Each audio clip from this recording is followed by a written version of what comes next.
I'm just sitting here going over a couple. Well, here's what I'm doing. I'm drinking milk that has that looks really weird. It's got honey, cinnamon, vanilla, and I'm not sure what else in it. Maybe bugs at this point, but it's good. Out of a wine glass. Cheers.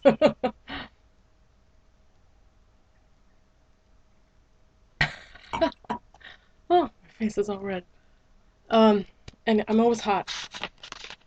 Uh, okay, what I'm reading lately is the same stuff I'm always reading. It takes me forever to read anything. But I'm gonna read the very front page of Anna Karenina, which I'm only halfway through. Maybe not even halfway after. I've been reading this book for 2 years, I think. But anyway, I'm gonna read this first page because it's so odd. Okay, here we go. Count Leo Lev Nikolaevich Tolstoy displayed an extraordinary duality of character in a life filled with deep contradictions. He was born to an aristocratic Russian family on September 9th, 1828. Oh, hey, I think I was just reading about Anna Bronte, and she was born in 1827, I think. His parents died when he was young, and he was raised by several female relatives. In 1844 he entered the University of Kazan, remained there only 3 years, remaining there for only 3 years. At the age of 23, Tolstoy joined the Russian army and fought in the Crimean War. When he was still in the service, his first published story appeared, a largely autobiographical work called Childhood, 1852. Tolstoy returned to his estate in 1861 and established a school for peasant children there. In 1862 he married Sophia Behrs and gradually abandoned his involvement with the school. The next 15 years he devoted to managing the estate, raising his and Sophia's large family, and writing his two major works, War and Peace, and I'm not gonna, whatever. Okay, I hate the dates all the time. Yes, 1865 to 67, and Anna Karenina, 1875 to 77. So it took him 2 years to write Anna Karenina, which is how many pages long? It's like 900 and something pages long. It's taking me that long just to read a quarter of it.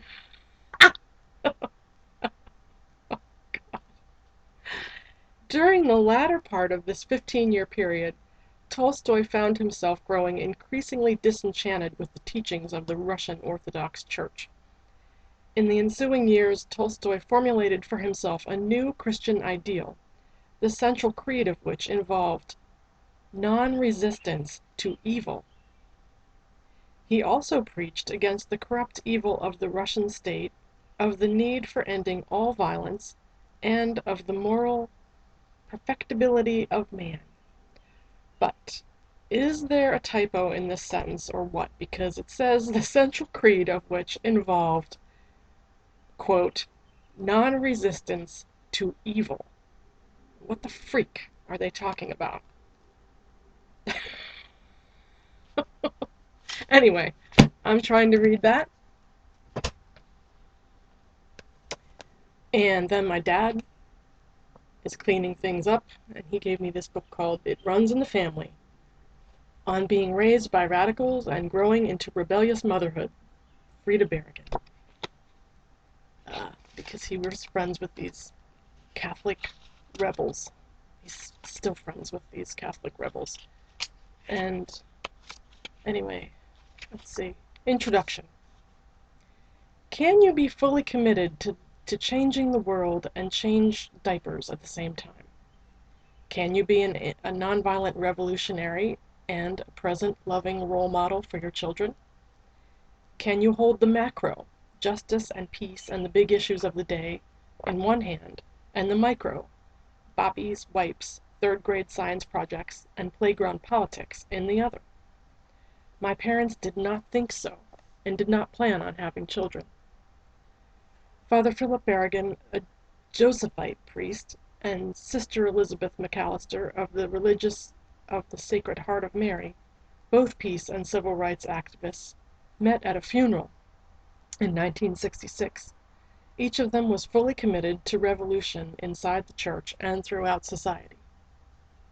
They fell in love, married, and were excommunicated. They faced long jail sentences and long court proceedings, and endured the harsh burn of the media spotlight. They formed Jonah House, a new community to support and nurture lives of resistance and prayer, and to replace the religious orders that failed to evolve with them.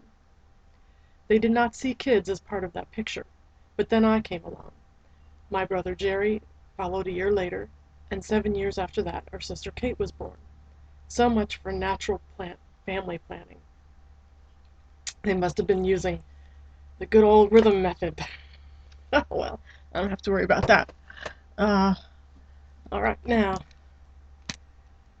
James Joyce, Ulysses.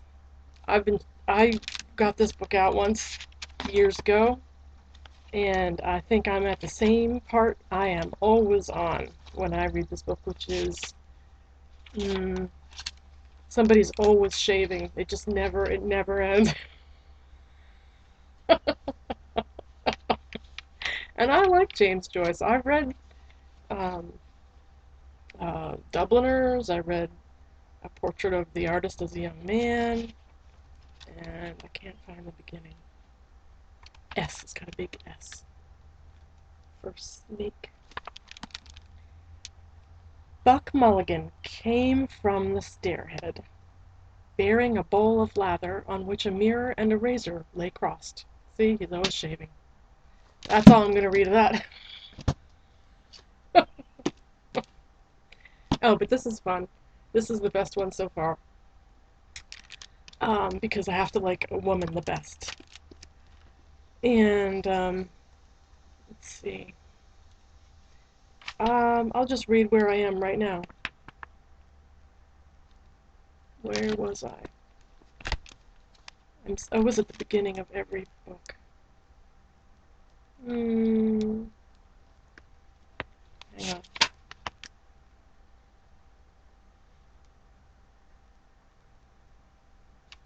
Oh, he bid his friend adieu in the letter. And he signed off, yours immutably, Gilbert Markham. I thought it interesting that he used the word immutably. Now, why would he say that? I've never heard anyone say that as a way to finish a letter. Unchangingly. I will never change. Yours, never changing. Which is not good. Change is always a good thing, usually. You can't be made of cement in a relationship.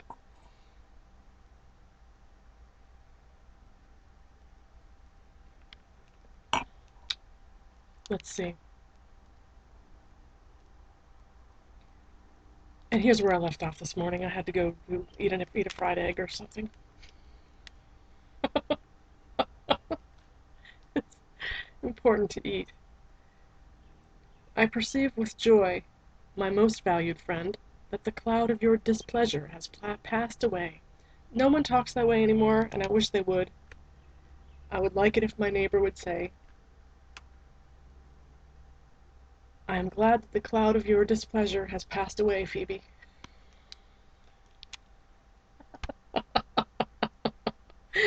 No one says anything like that to me. Oh wait. Oh, they're talking about 1827. Alright, I'm just completely babbling, and I'm just going to stop recording myself. But wait, there are 2 more books that lie around here, mostly untouched. And they are, well, the 100 most influential women of all time. I had to get that out because I was looking up stuff about Joan of Arc. And so that was that. I didn't really get back to it. Alright, let's put that aside. And the lottery. Shirley Jackson. Another book that came home with me from my dad's, but this one came home at an earlier visit. And the most recent story I read was called Trial by Combat. Actually, I'm still reading that. It's about this woman who has things go missing, things get stolen. She's downstairs interrogating her neighbor, Mrs. Allen. Um, and Shirley Jackson never bores me at all. I just really love her work. And I'm too tired to talk anymore. Wait, one more book. This is the last one. My friend Ken lent this to me like several months ago. And I'm still trying to read it. And it's not even really, it's mostly graphics. But it's good what I read of it so far. So, alright, I'll never read anything again if I don't get off the freaking internet.